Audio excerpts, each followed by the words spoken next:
Hi dancers, welcome back to BodyKinect by Kendall. Today we're going over some exercises to help you with acrobatic moves. So acro has really become popular in the dance competition world in the last several years. It's not even something that I was doing a lot when I was in competitive dance and when I was growing up. And so I wanted to give you some exercises today to help you with things like handstands and back extension and really just supporting your spine as you're getting into all of these different shapes of the body. So you're gonna need a resistance band for today's workout and you're gonna need a weight. If you don't have a weight, you could use like a water bottle, a full water bottle. You could use like a can of soup, something like that that's just gonna be weighted and you're able to hold. I do want it to be pretty heavy, so maybe a can of soup might not actually be the best thing, so it would be pretty light. But see what you have around the house. I'll give you a band option as well for that one if you don't have a weight at home. But we're gonna go through 3 exercises to help support your acro moves. We're not gonna go over any specific acro moves today, but I am gonna hope that these exercises are a part of your routine that is weekly warm-ups or weekly training sessions so you can really maximize your strength and support your skills. So let's go ahead and get started with our first exercise, which is a shoulder press. With this exercise, you're gonna need your weight. Oh, let me grab my band because I just threw it on the floor. I will give you a banded version of this exercise too. So you can be either kneeling all the way down onto your heels, like sitting back. You can be up onto your knees or you can be standing. I'm gonna show you all the way down here for now, just so you can really pay attention to the arm mechanics here. So we're doing a shoulder press first. You're gonna grab your weight, hold it right next to your shoulder, and then I like to do palm facing in, and all I'm gonna do is push up in the air, slowly lower back down. So the press up is really powerful. The lowering down is what I want you to pay attention to as well, because we're gaining that control, which is really important for any kind of acro move or any kind of like floor work, like inversions, handstands, back walkovers, whatever it is, anything that's on your hands on the floor. So as you're pressing up, we're lowering down nice and slow. You should be feeling the front of your shoulder working here. Now mine is already starting to get a little fatigued because I did some exercises yesterday for my shoulders as well. But as you're doing this, you're focused on pushing up, controlling the way down. Let's go ahead and switch to the other side, holding the weight here, pressing up. Now in terms of how heavy you want your weight to be, you want it to feel like kind of a medium-ish weight. So you should be able to complete 10 repetitions all the way up, all the way down, without totally losing your form. So if you start to go up and you start going like this on the last few reps, that might mean that the weight's a little bit too hard. So dial it back, choose a weight that's appropriate for you, but you also don't want to be like repping it out super easy the whole time because that means the weight is too light. All right, let's do 3 more like this, pushing up and down, 2, and 3. Beautiful. Okay, so that is a shoulder press with a weight.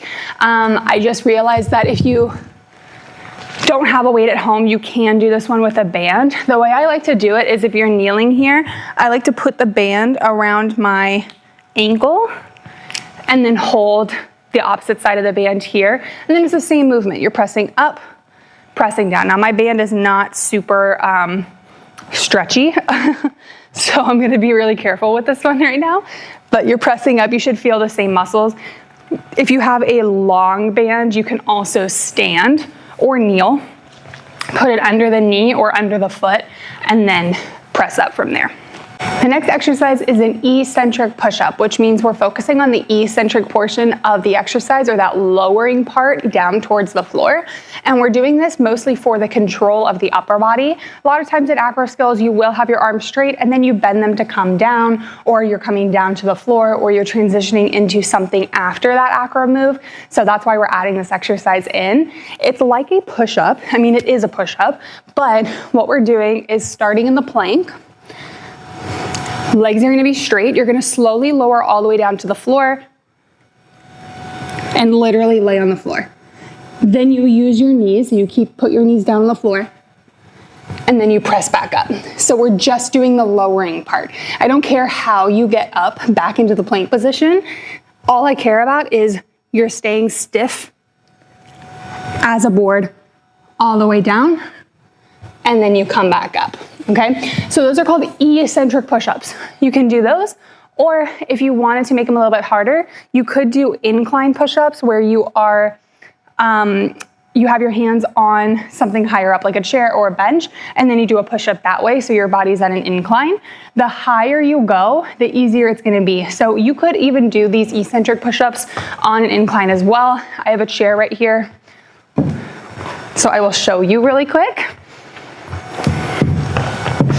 So you could do a full regular incline push-up like this, and then going down and up, or I could go really slow on the way down and do that same tempo that I was showing you on the floor. So I go low, low, low, low, low, pretend I'm going all the way down, and then back up. This chair is not the sturdiest, so I can't go all the way down without the chair actually sliding, but that is also another version that you could try at home. So the first two exercises we just did were focused more on upper body, but now let's talk about lower body. Whether your leg is to the front or to the back, usually we need some kind of back extension or some kind of hamstring flexibility and strength in order to lift the leg up. So this exercise is actually going to be focused more on the back. So lifting our leg to the back, and then also a little bit of back extension, which is important for acro skills.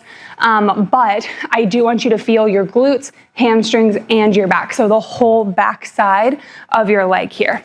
You can do it with or without a band. I'll show you with the band. So if you have that band, you can bring it around your ankles. And then once you have the band around your ankles, go ahead and lay down on the floor. All right. To start, we're going to keep the legs straight the whole time. You can be lifted up on your elbows like this. I'm mostly in this position so that you can hear me talk and the mic doesn't get muffled, but ideally you can be laying all the way down flat like this. Okay, I just don't want you to be all the way up into a back extension here, because then you can't really lift the leg that high, all right? So if you are up on your elbows, just keep it small. We're gonna lift one leg up as high as we can, keeping it straight, pulling on the band. As you do this, you're feeling hamstrings, glutes, lower back lifting and lowering. Same leg lift, lower, up, down. As you're doing this, I'm already feeling those muscles working. Let's go for 5 more on this side. 4, 3, 2, and 1. Whew, need a little bit of a break. And then we'll go ahead and go to the other side. All right, go into the other side when you are ready, lifting up and down. Now, as you're doing this one, I just noticed my hip was kind of rotating and lifting off the floor. Try to keep your hips square to the floor the whole time. So we're not lifting up and kicking it as high as we can. We're actually focused more on lengthening back, then we lift up. 4 more on this side. 3, 2, and 1. Beautiful. All right, good. Go ahead and take that band away, and it should help you feel a little bit more strong and stable in your acro positions, especially when you take the leg to the back. So even if you just did that exercise with the band, and then you take it away and lift the leg up, you should be able to lift your leg up a lot higher and feel much more supported in that position. So think about these exercises helping you with acro. Maybe you try a few acro moves right now and see how it feels. But ideally, we're focused on that push with the upper body and then that squeeze through the back of the leg anytime your leg lifts off the floor to the back, but especially in those acro skills when you have your leg coming up to the back or you're doing some kind of like back bend, we are still working on squeezing the glutes and the hamstrings to help support the lower back. So I hope that these exercises help you, and I hope that you include them into your training routine, and I will see you in the next one. Let me know if you have any questions. You can leave a comment below.